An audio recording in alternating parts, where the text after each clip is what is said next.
Hello, everyone, and welcome. So today I want to talk about new beginnings. So one of the main reasons that we fear new beginnings is number one, we are very comfortable inside our own closets.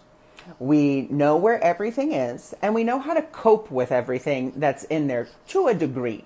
So let's say that you know there's a rake on the floor and you're really good about normally stepping around the rake, but sometimes you step on the rake, but you know how to handle it. Like you're like, okay, I stepped on the rake, I get it. I should probably put it up, but then you still just put it back down on the floor because you're like, I'll deal with it later, right?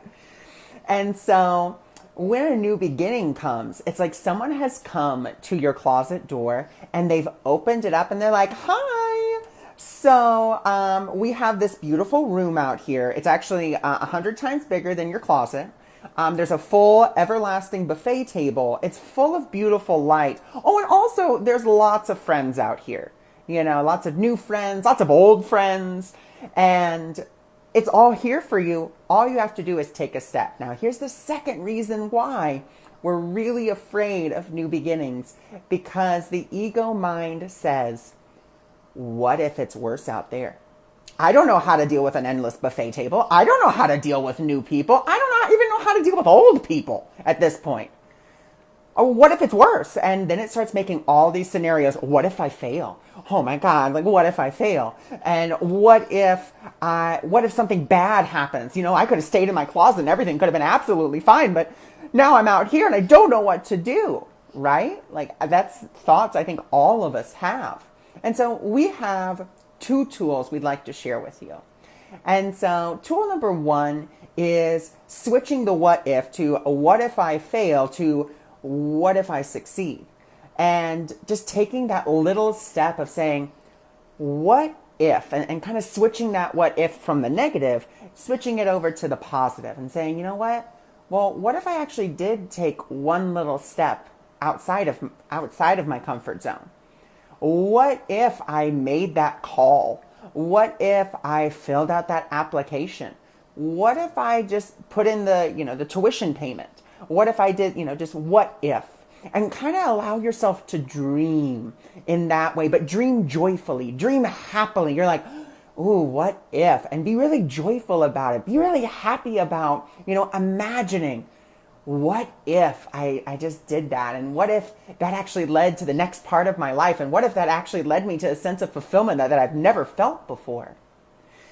And then the second tool, which is something that I've done, because when I first started this business, guys, let me tell you, I was in a lot of fear. I had been in the daycare box from the age of like 18 until the age of 30. Okay, I'd been in that daycare box. Daycare was all I knew and all I thought I was good at. And so then, when I started tuning in, I started getting more intuitive hits. I was like, oh my God, people are going to see me doing this. They're going to think I'm cuckoo for Cocoa Puffs. They're going to think I'm gone off the deep end or that I'm crazy or, there's so many things. So what I did was I wrote a worst case scenario list. And my worst case scenario list was basically, and this was one of my worst case scenarios. So what if I do this business and it fails? Okay. And then I wrote down everything that I thought would happen. I'd be on the streets. My parents wouldn't support me. I would lose all my friends. I would lose this. I would lose, everything I could think of that was going to happen. And then I went back through that list and I really asked myself, honestly, would I really be out on the streets? Would my parents really tell me, you're a failure and we don't love you anymore? Would I really lose, friends? And even if I did lose those friends, well, then were they really my friends in the first place?